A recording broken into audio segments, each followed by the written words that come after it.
Bonjour Christophe Castaner, merci beaucoup de nous accueillir dans cette salle Colbert. C'est une des salles de légende historique de l'Assemblée nationale. Vous êtes président du groupe majoritaire. Cette salle, vous y êtes souvent. Bonjour Telkef, oui on y est souvent, notamment parce que un des marqueurs de la présidence que j'ai voulu pour le groupe, c'est celui du débat, de l'échange, de l'entente pour purger tous les sujets, y compris quand ils sont difficiles. Ils sont souvent difficiles. Il y en a à purger. Souvent. Et donc bienvenue, bienvenue dans cette salle Colbert sous les auspices de Jean Jaurès et de Clémenceau, ce tableau qui a beaucoup de sens, y compris de sens politique. Et donc c'est le lieu du débat, c'est le lieu de la contradiction, mais c'est aussi le lieu de la décision pour le Parlement. Le lieu du débat et de la contradiction, effectivement, on peut en parler parce que ça fait 2 semaines que votre majorité est secouée, le gouvernement, il y a une crise un peu politique et une forme de psychodrame autour de la question de la liberté de la presse à tourner les images de policiers dans l'exercice de leurs fonctions. Il y a eu une manifestation, il y a un appel encore à une manifestation ce samedi. Christophe Castaner, vous avez annoncé que ce fameux article 24 qui prévoit de sanctionner l'utilisation d'images de policiers qui pourraient être une menace pour ces policiers, serait réécrit. Et on voit que dans le fond, après que vous êtes parti du ministère de l'Intérieur, on ne vous avait pas beaucoup entendu, et puis là, c'est un retour? C'est une forme de revanche? D'abord, la revanche ou le retour n'a strictement aucune importance. Parlons de l'essentiel. L'essentiel, c'est quoi? Deux combats qu'il faut mener de façon permanente. Celui de protéger ceux qui nous protègent, les policiers, les gendarmes, les policiers municipaux, dont on voit qu'avec le développement de la haine en ligne, ils sont très souvent victimes de harcèlement, de dénonciation, y compris dans leur vie privée, dans leur domicile, y compris pour leurs conjoints, pour leurs enfants. Et donc c'est un combat que nous leur devons et sur lequel nous serons tous rassemblés. Puis il y a celui de la liberté de la presse. Avec l'article 24, il y a eu un doute. Un doute sur le fait que les journalistes, les Français, puissent filmer et quelque part contrôler la police. Ce doute ne devait pas exister. L'article 24 ne disait pas cela.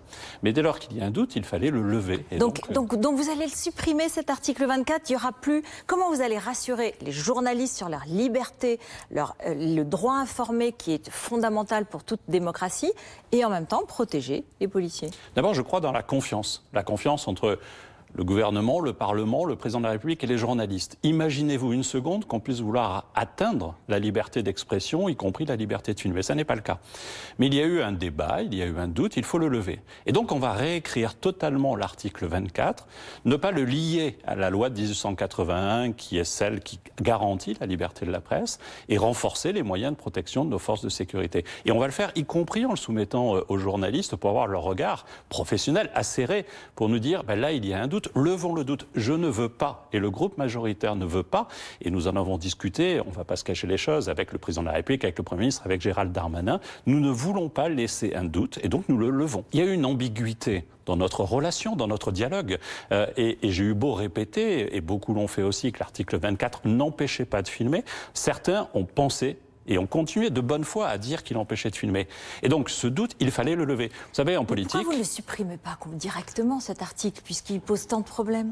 Parce que ce serait un très mauvais message pour les policiers, pour les gendarmes, pour les policiers municipaux qui, au quotidien, sont sur le terrain et prennent des risques. Le message, c'est de leur dire, on veut vous soutenir, on veut vous protéger dans votre vie privée. On leur doit bien ça. Et je sais que les journalistes sont aussi avec nous dans ce combat-là. Et donc, il faut trouver la solution d'équilibre. Mais personne au sein du groupe majoritaire ne lâchera le soutien aux policiers, aux gendarmes. Parce qu'on sait, et moi mieux que d'autres encore, je sais les risques qu'ils prennent au quotidien. Comme ancien ministre de l'Intérieur, on va y revenir. Il y a aussi l'hypothèse que ce sera transféré en quelque sorte dans le prochain article sur la protection des valeurs de la République, l'ancien projet de loi qui s'appelait séparatisme. Vous allez le faire, c'est ça? C'est comme ça que ça va se passer? On va faire de façon beaucoup plus simple. On va donner au gouvernement un article 24 qui garantit ce double objectif, liberté de la presse et protection de nos policiers. Et il appartiendra au gouvernement de nous faire des propositions, de les faire au Sénat, le moment venu, pour qu'on trouve la meilleure solution. Le véhicule, on parle de véhicule législatif, n'a pas beaucoup d'importance. Ce qui compte, c'est la destination. Et la destination, je le redis, c'est garantir la sécurité de la presse. C'est une valeur fondamentale à laquelle nous sommes attachés. Et c'est évidemment protéger nos policiers et nos gendarmes. Et ce projet, cette ambition, doit garantir et réaffirmer la liberté de la presse. Et surtout, dire à celles et ceux qui nous écoutent qu'en aucun cas, nous ne voulons remettre en cause la possibilité de filmer une action policière, qu'elle soit dans le quotidien, qu'elle soit dans l'ordre public, qu'elle soit sur un moment de tension. Parce que que je crois fondamentalement au fait que notre police, qui est la seule qui a des pouvoirs exorbitants, et notamment la possibilité de l'usage légitime de la force, doit être contrôlée.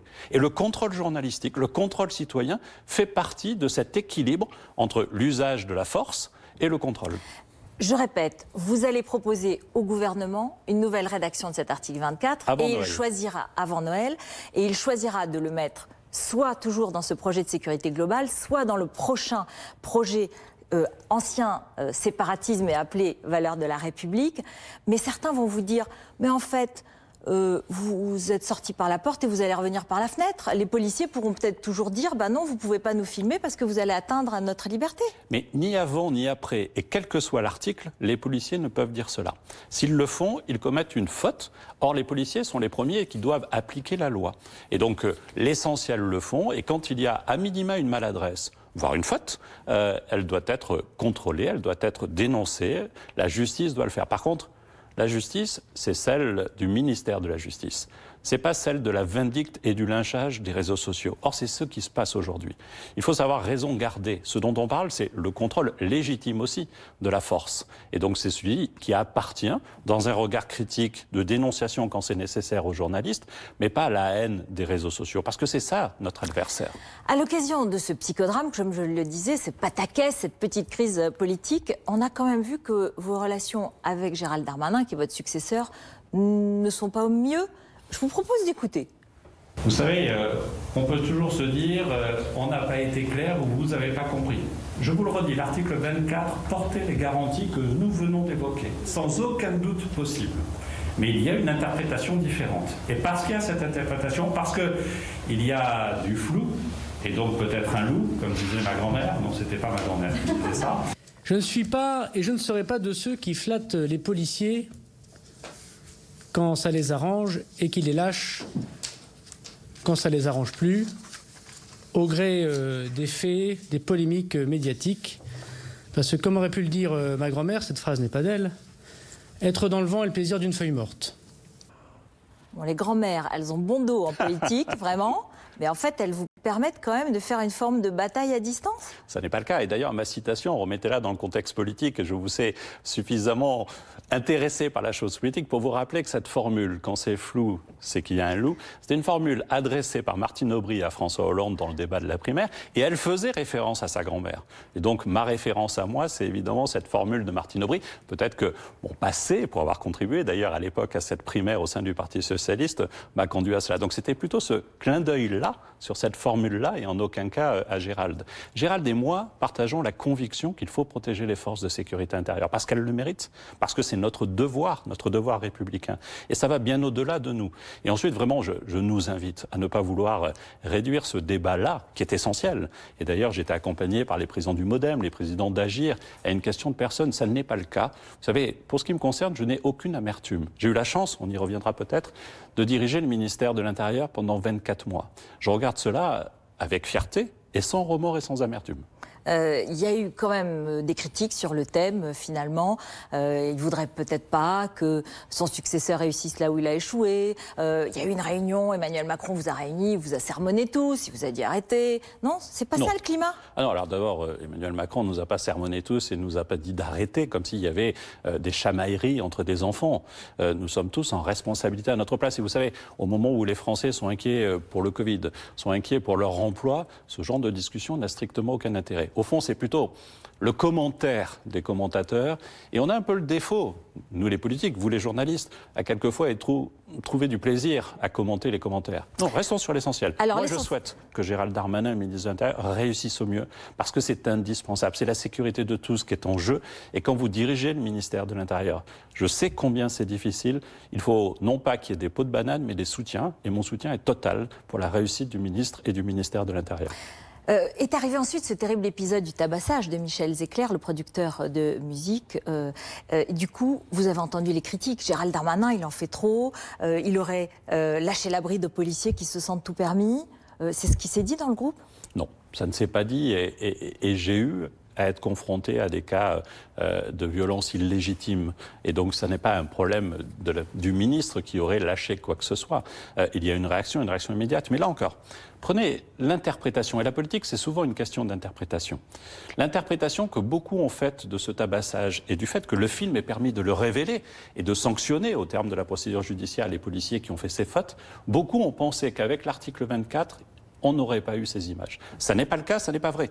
Mais je vous dis, la politique est une question d'interprétation. Et si l'interprétation est mauvaise, il faut assumer de réécrire, de ne pas rester droit dans ses bottes. Et je n'attaque pas Alain Juppé en disant cela, parce que sinon je pourrais avoir un procès sur le sujet. Et donc d'avancer. C'est ce que nous voulons faire, et nous le faisons avec Gérald. Vous êtes inquiet pour de prochaines manifestations ? Moi, je suis inquiet sur toutes les manifestations qui se déroulent, dans lesquelles on voit bien qu'il y a des ultra-violents qui se mêlent et qui viennent pour casser. Celle de la semaine dernière, qui a été une manifestation importante, massive, c'est très bien passé. Les journalistes ne sont pas des casseurs. Et pourtant, des casseurs se sont mis dans la manifestation. Et donc c'est une responsabilité du préfet de police à Paris, des préfets dans les départements, sous l'autorité du ministre, de faire en sorte que ça se passe au mieux. Et on voit bien qu'on a dans notre pays une dérive des manifestations. Pas seulement dans notre pays. J'ai eu la responsabilité de la sécurité du G7 à Biarritz.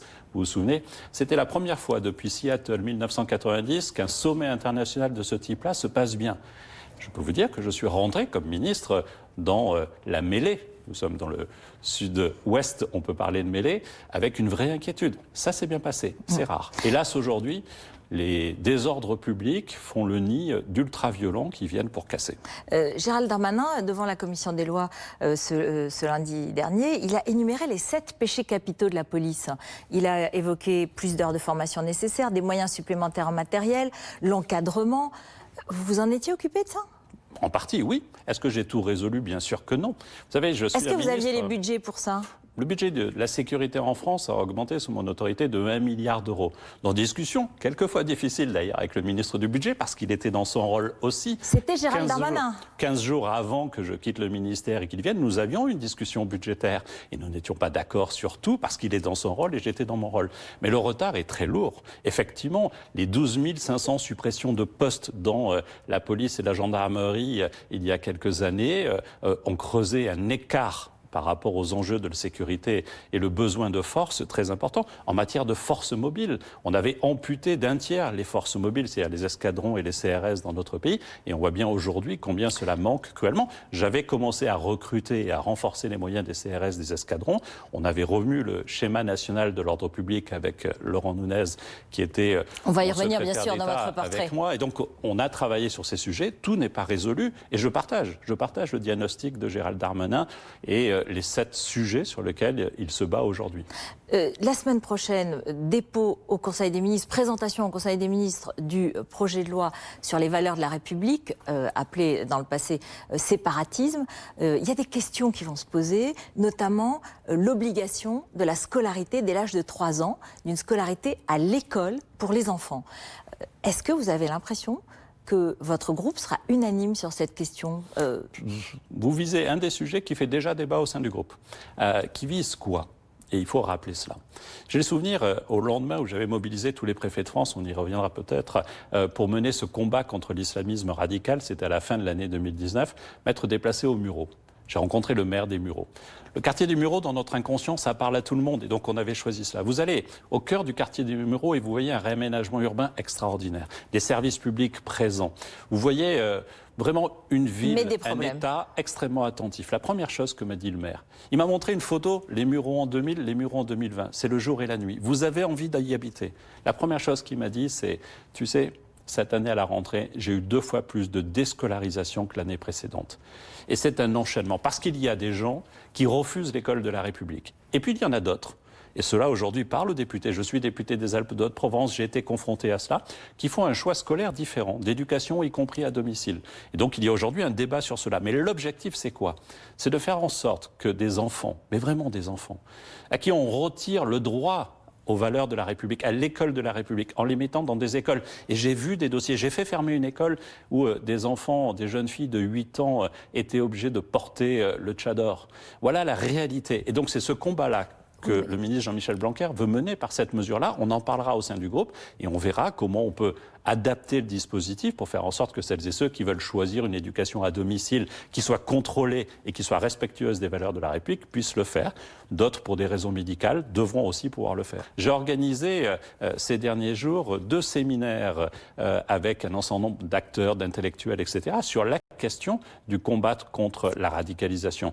Et ce diagnostic, il est partagé au sein du groupe. Et on aura le débat légitime entre le gouvernement et le groupe, la majorité, les 2 autres groupes, les oppositions, pour faire évoluer ce texte. S'il y a des ambitions qui ont pour conséquence des effets de bord, comme on dit, et de toucher par exemple la possibilité pour certains de continuer à être à domicile pour des raisons médicales, nous le traiterons et je sais que nous trouverons le chemin de sortie avec Jean-Michel Blanquer, comme sur les autres sujets, avec Gérald et avec Marlène Schiappa. C'est l'heure du photoportrait.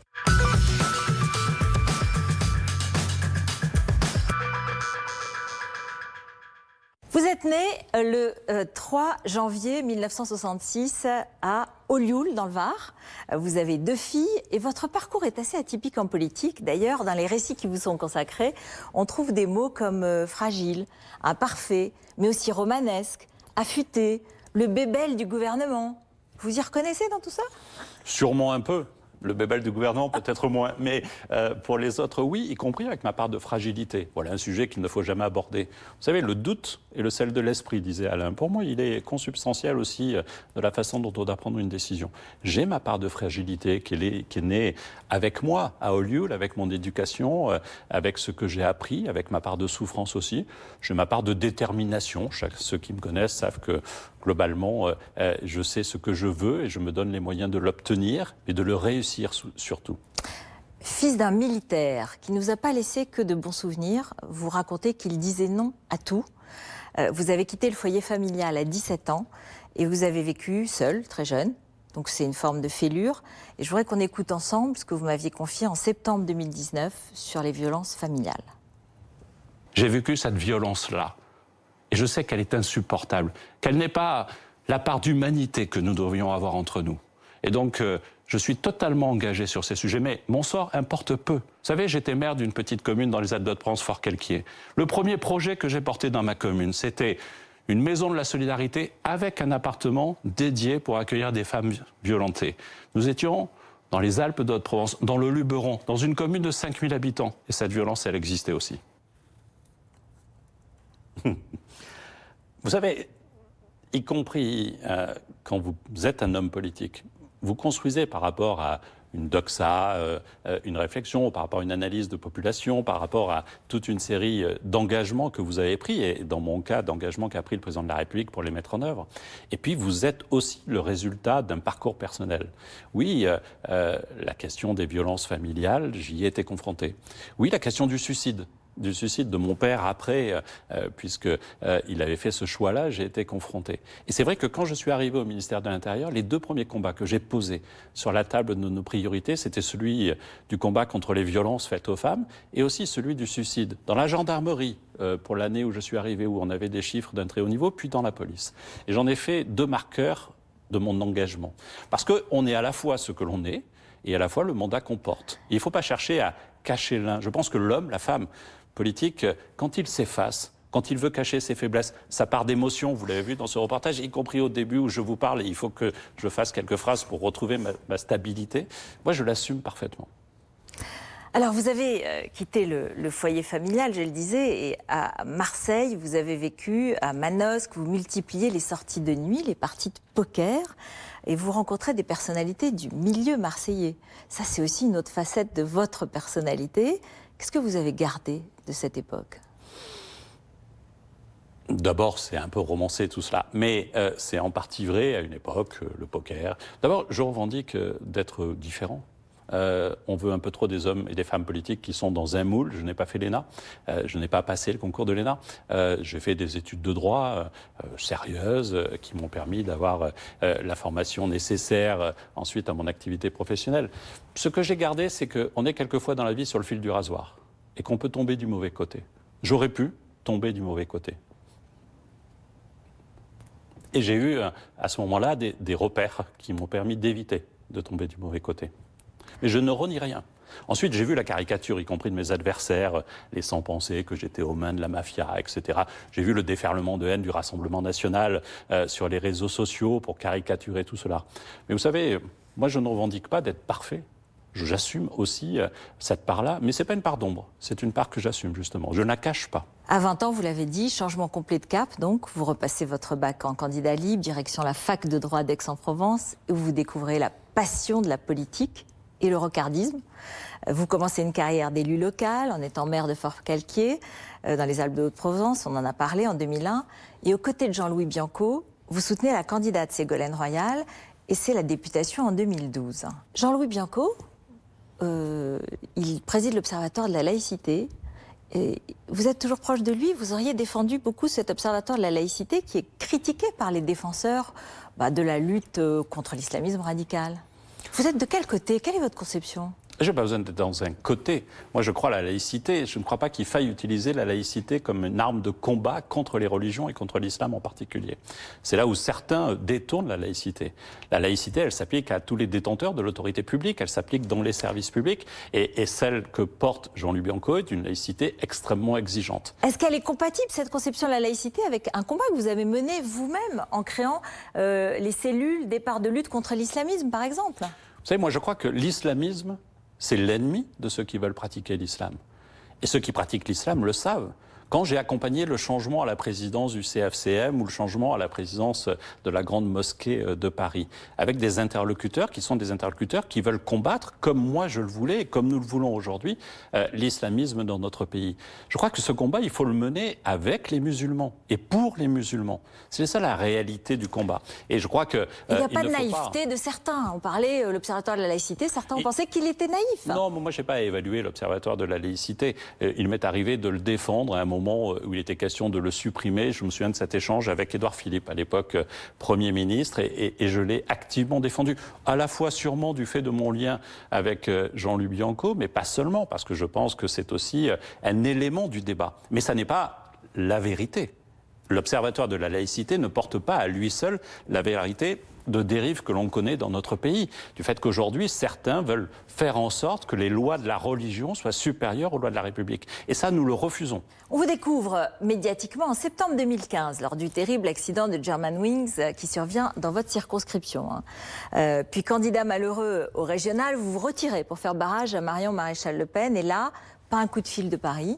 Sauf Manuel Valls, Premier ministre, et du coup vous vous sentez libre de rejoindre Emmanuel Macron. Vous êtes rapporteur de son projet de loi croissance, et après avoir sillonné votre circonscription, 300 000 pas, 310 km à l'été 2016, vous vous mettez en marche à ses côtés pour la campagne, assez naturellement dans le fond, et vous avez même des mots dithyrambiques. Vous avez, dites-vous, un sentiment amoureux. Ça, c'est le côté affectif, c'est le côté que vous revendiquez, hein? Ou alors c'est un peu de flatterie? Non, ce n'est pas de la flatterie, c'était un morceau d'une phrase plus complète, mais ça, c'est le risque de l'expression.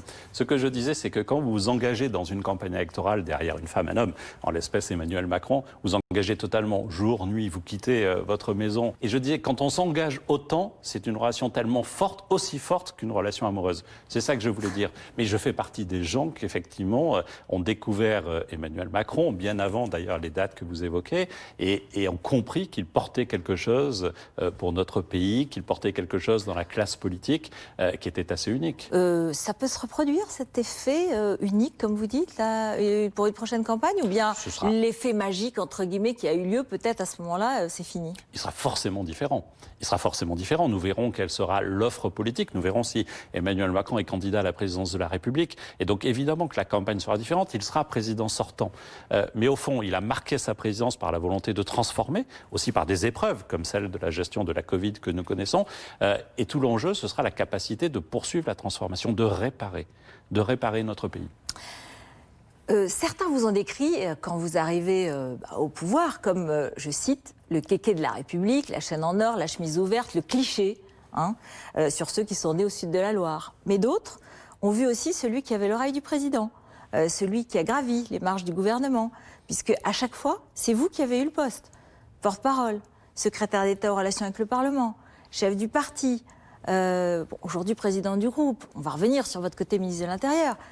Mais si vous faites le point, est-ce que c'est pas vous préférez pas ces postes plus politiques? Est-ce que vous n'êtes pas plus à l'aise et plus dans votre élément dans ces postes d'explication, de défense des idées, de travail politique? C'est vrai que mon parcours atypique surprend et qu'au fond, on a du mal à adopter quelqu'un qui est très différent dans le milieu politique, qui est extrêmement classique. La chaîne en or. Combien de fois j'ai entendu parler de ma chaîne en or? J'ai dit cliché, hein. Je vous en fais pas le reproche. Il se trouve que c'est le cadeau d'anniversaire de ma maman pour mes 18 ans. Et je l'ai toujours. Et je l'aurai toujours sur moi. Quand vous arrivez au ministère de l'Intérieur, avec Laurent Nunez, le secrétaire d'État, à vos côtés, les ennuis commencent. Hein. Un mois après, c'est les gilets jaunes qui défilent sur les Champs-Élysées. Et pendant cette crise sans précédent, vous ne lâchez jamais les policiers. Vous êtes confronté aux polémiques sur l'utilisation des LBD. Vous durcissez la doctrine du maintien de l'ordre. Vous nommez le fameux préfet Didier Lallement. Et du coup, Jean-Luc Mélenchon, les gilets jaunes, vous traitent d'éborgneurs. Vous avez des regrets aujourd'hui, vous vous dites, il y a eu quand même un bilan assez dur, assez lourd des deux côtés. Est-ce qu'on aurait pu éviter cette vague de violence? D'abord, il aurait fallu éviter les mobilisations des gilets jaunes et ce cri de colère que nous n'avons pas entendu en amont. C'est cela la politique. C'est entendre aussi ce risque-là qui est monté de la province plutôt que de Paris et qui ensuite s'est traduit à Paris. Mais c'est traduit à travers 55 000 manifestations. Dès le premier matin de la manifestation, il y a eu un mort sur un rond-point. C'était une manifestante, une gilet jaune. Il y a eu, je crois, 11 morts dans ce cadre-là. Il y a eu 55 000 manifestations, pas toutes violentes, mais un niveau de violence extrême. Pourquoi? Parce que, au fond, très vite, les gilets jaunes se sont aperçus qu'ils n'étaient pas très nombreux.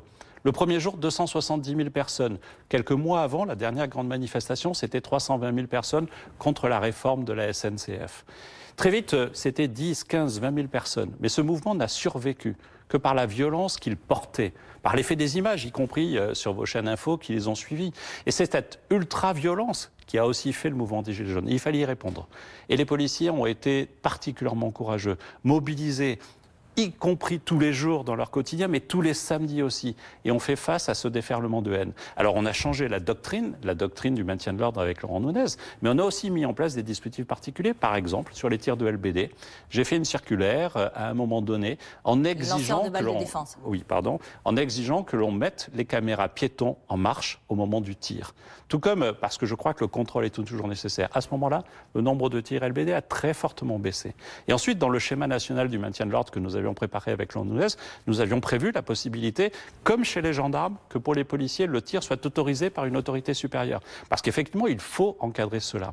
Mais ce que je sais, c'est que, en dehors d'une personne qui est morte de façon indirecte, Madame Redouane à Marseille, sur un tir en cloche, où elle a été blessée. Aujourd'hui de sa fille contre l'État et contre vous. Et contre moi. Et contre vous. Hein. Mais il y avait déjà une plainte qui avait été initiée sur ce sujet.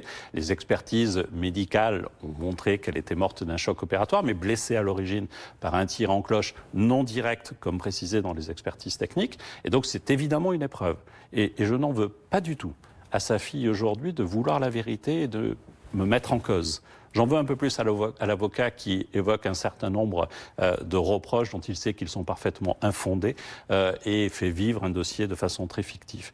Mais je comprends la colère de sa fille. Mais il se trouve que, en dehors de cela, de ce fait-là, extrêmement grave, mais où il n'y a pas de responsabilité aujourd'hui de la police dans l'action et dans le tir, il n'y a eu aucun mort. Peu de pays au monde... Non, mais il y a des blessés, il y a des éborgnés, il y a des mains bien sûr. C'est très dur. Mais c'est très dur du côté des policiers aussi, qui ont été parfois lynchés par terre, etc. On a eu ce déchaînement, on a gardé les images. Vous vous dites aujourd'hui... Je ne regrette rien? Non, bien sûr que je regrette. On peut toujours regretter énormément de choses. Mais je regrette cette ultra-violence qui est venue pour casser la République. Et il fallait résister, et nos policiers ont résisté à cela. Je l'ai dit, et je ne regrette pas ces mots, les policiers ne viennent pas provoquer les manifestants. Mais quand vous avez des bombes artisanales, des cocktails Molotov, quand vous avez des parcours de manifestation qui sont semés de cocktails Molotov la veille, l'avant-veille, qui sont cachés, vous n'imaginez pas le travail du renseignement. Mais je préfère des grands rassemblements, quelquefois hostiles, qui se passent bien. J'évoquais il y a quelques instants le sommet du G7 à Biarritz, parce que le renseignement avait fait un travail extraordinaire et que nos forces de sécurité intérieure étaient particulièrement mobilisées. On a pu empêcher les déferlements de haine. Mais c'est la réalité que nous avons vécue. Donc oui, je regrette toutes les personnes qui ont été blessées, mais des deux côtés. Votre passage justement au ministère, il est aussi marqué par de nombreux mouvements sociaux de policiers auxquels vous répondez. En octobre 2019, vous annoncez le paiement de 3,5 millions d'heures supplémentaires pour 50 millions d'euros. Vous annoncez des augmentations de salaire. Vous protégez en quelque sorte les policiers actifs contre la réforme des retraites qui les inquiétait. Mais bon, il n'y a pas que les réformes, il y a aussi quelques bourdes qui restent. Votre sortie en boîte de nuit, en pleine crise des Gilets jaunes, des prises de parole trop rapides. Sur l'attentat à la préfecture de police, très dramatique bien sûr, sur l'intrusion à la Pitié-Salpêtrière, vous avez peut-être décrit trop vite. Les réformes, ok, mais les bourdes, ça reste. Et les réformes, il faut les rappeler. Les réformes restent. Les policiers voient bien les augmentations salariales qu'ils ont eues et c'est tant mieux. Et ensuite, il y a des bourdes.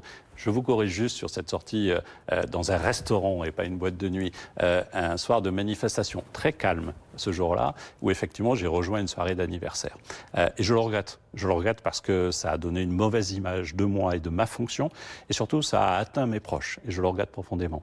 Ensuite, l'exercice est très difficile. Vous êtes sous le feu médiatique permanent, et il peut vous arriver de ne pas avoir le bon mot, la bonne formule, et de faire l'objet d'un procès médiatique. C'est ainsi, il faut l'assumer. C'est un poste difficile, je l'ai voulu. Et donc je ne vais pas me plaindre aujourd'hui du procès qui a pu m'être fait.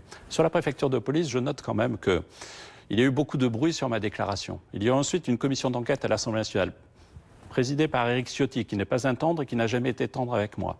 Et le rapport de la commission d'enquête a confirmé en totalité ce que j'avais dit. Alors oui, il y a eu le bruit médiatique. Et ensuite, quand la vérité est confirmée, on en parle moins. Le 4 juin 2020, des manifestations se multiplient contre les violences et le racisme dans la police sur fond de mouvement après la mort de George Floyd aux États-Unis. Et c'est là, le 8 juin, que vous avez une déclaration qu'on va écouter, qui provoque une rupture. On l'écoute. Aucun accroc à la déontologie ne peut être toléré. Aucun raciste ne peut porter dignement l'uniforme de policier ou de gendarme. Aussi, j'ai demandé à ce qu'une suspension soit systématiquement envisagée pour chaque soupçon avéré d'actes ou de propos racistes. Ce mot soupçon avéré qui provoque un sentiment d'abandon par les policiers qui, on va le voir, jettent leurs menottes à terre et manifestent contre vous. Ils se sentent abandonnés.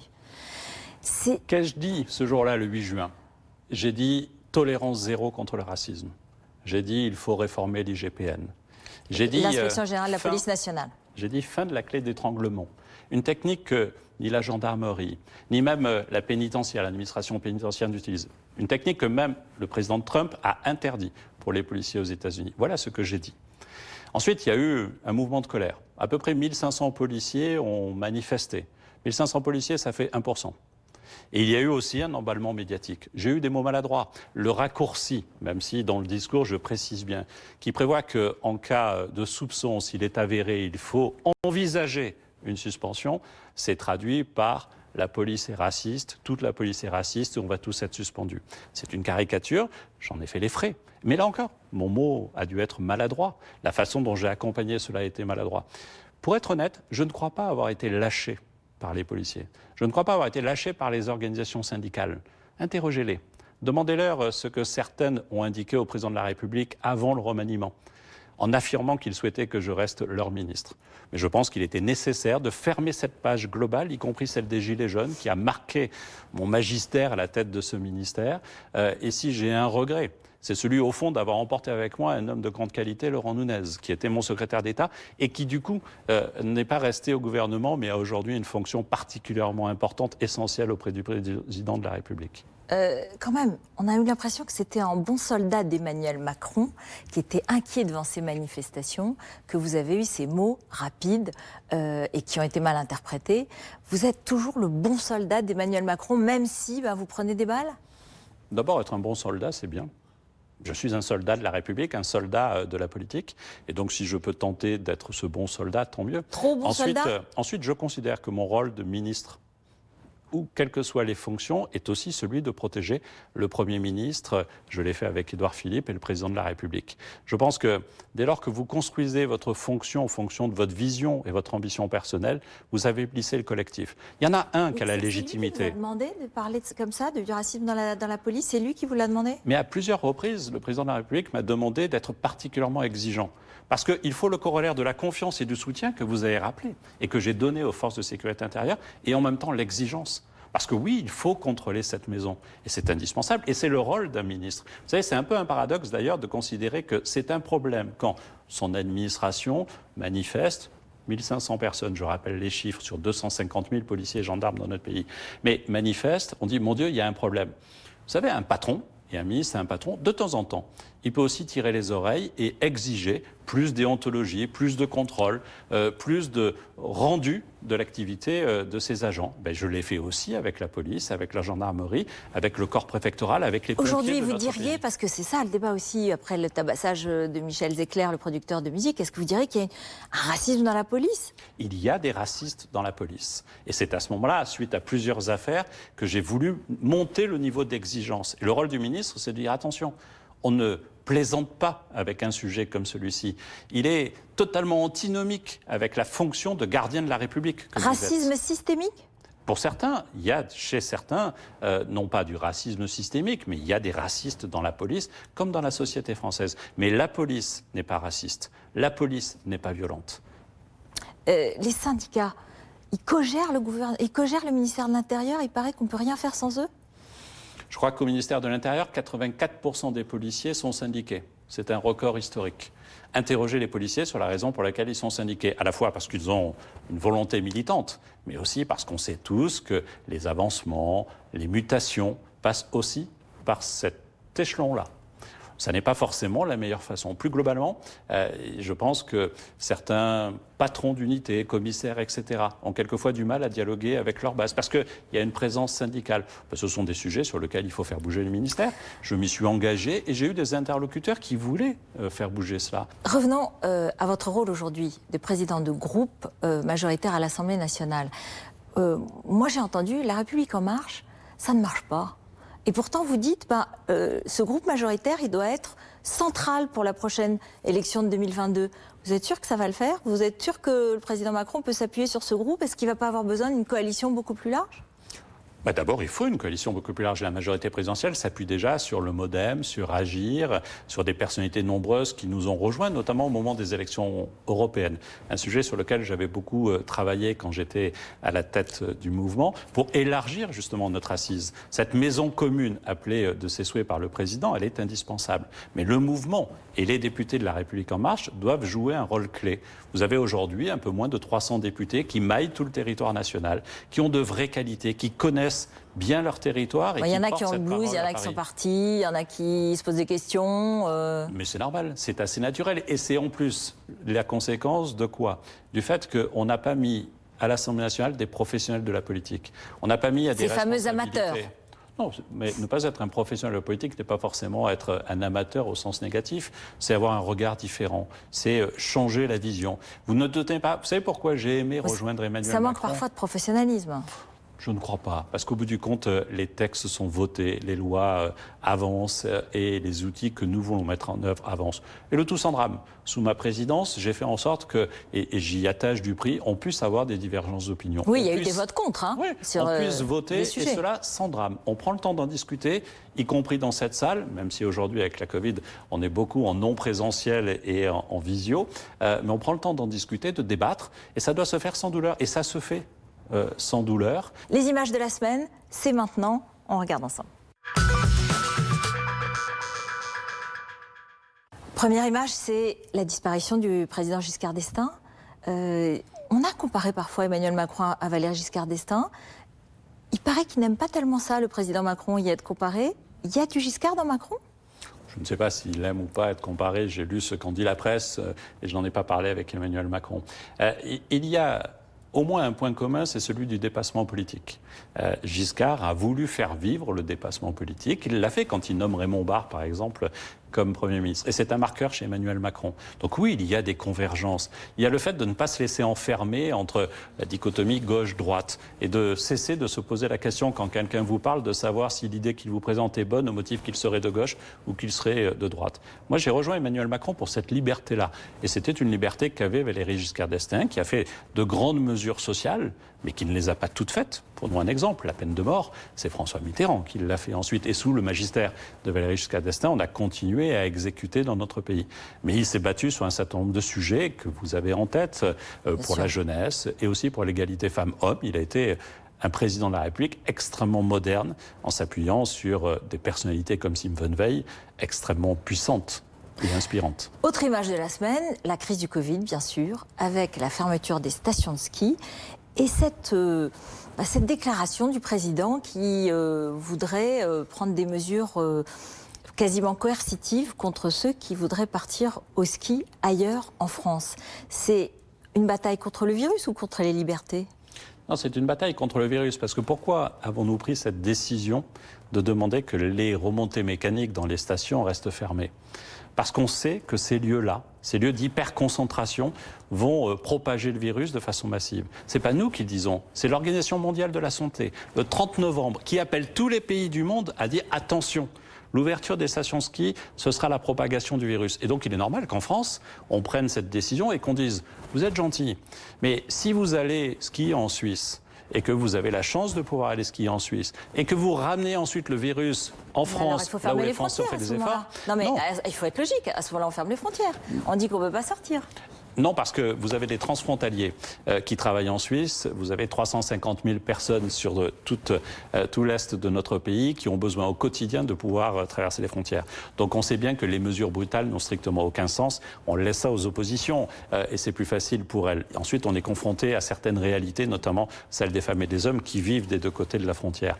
Mais ensuite, oui, on doit pouvoir dire à ceux qui ont la chance de pouvoir skier en Suisse et de décider d'aller skier en Suisse, écoutez, si vous êtes porteur du virus, on doit veiller à ce que vous soyez protecteur de ceux que vous pourriez infester ensuite. Et donc, c'est le confinement chez vous dans la foulée si vous avez le virus. C'est cela dont on parle. Il ne s'agit pas de priver de liberté, mais d'appeler à la responsabilité. Franchement, les Français ont fait des efforts. Ils font des efforts exceptionnels. Les commerçants ont fait des efforts. Le monde économique fait des efforts. Et certains peuvent dire « Ah non, mais moi, il n'y a pas de problème. Si les stations sont fermées, j'irai skier en Autriche. » Ben, chance à eux, mais je leur dis aussi responsabilité individuelle. Je vous ai choisi comme visage de la semaine. On va voir quel va être votre visage de la semaine. J'ai envie de vous proposer Anne Sylvestre, pour faire un hommage à Anne Sylvestre. À la fois la combattante féministe, à la fois l'artiste évidemment. La chanteuse pour enfants et pour adultes. Qui a marqué, je crois, des générations, qui a... Et c'est intéressant parce que ça rejoint aussi l'échange qu'on a eu tout à l'heure, qui a une dimension personnelle. Son rapport à son père, extrêmement compliqué. Il était proche de Doriot et ça a toujours été, je crois, une honte pour elle. Et qui, en même politique d'extrême droite. Oui, pardon.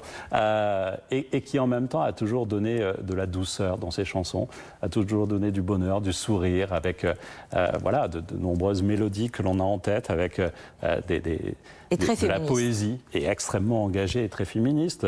Celle qui dit qu'elle aime, j'aime les gens qui doutent, les gens qui par trop écoutent la balance de leur cœur. Voilà quelque chose qui doit nous inspirer, qui au fond montre que cette part de doute que j'évoquais tout à l'heure est quelque chose d'important. C'est une émission de fin de semaine. Donc ma question c'est, qu'est-ce que vous faites quand vous êtes off ? Comment vous déconnectez alors ? D'abord, j'ai vécu une longue période où la déconnexion était rare. J'ai passé notamment à Beauvau, des fois plus de 6 mois sans jamais pouvoir revenir dans mes terres à Fort-Calquier. Alors peut-être que déjà la première déconnexion pour moi, c'est de retourner dans mes terres, de voir ma Haute-Provence, de voir ma famille. Et ça m'est essentiel. Puis ensuite, Vous faites de la méditation ? Je pratique la méditation, j'en ai fait un exercice tout à l'heure avant de venir face à vous, parce que ça me permet de m'apaiser et de me préparer aussi dans ces émissions. Je pratique la méditation depuis quelques années et ça m'aide beaucoup. Et j'ai un exercice que je peux partager avec vous, d'ailleurs c'est sur mon compte Instagram, je n'utilise que cela, où j'essaye de mettre de jolies photos que je fais avec des haïkus pour accompagner ces jolies photos. C'est assez peu politique, même si Les observateurs pourront voir certains de ces haïkus faire passer des messages politiques, mais j'adore cet exercice extrêmement contraignant pour un homme politique, encore plus, surtout quand il est bavard comme moi, de devoir écrire en 3 vers. Et les haïkus que je pratique, il y en a plusieurs, travaillent sur le premier vers en 5 syllabes, le second en 7 syllabes et le troisième en 5 syllabes. C'est un exercice très contraignant et je trouve très formateur. C'est mon petit plaisir que je partage avec vous. Merci beaucoup, merci de nous avoir accueillis à la salle Colbert, donc à l'Assemblée nationale. Merci pour cet entretien, un entretien qui est bien sûr à retrouver en replay sur le site bfmtv.com.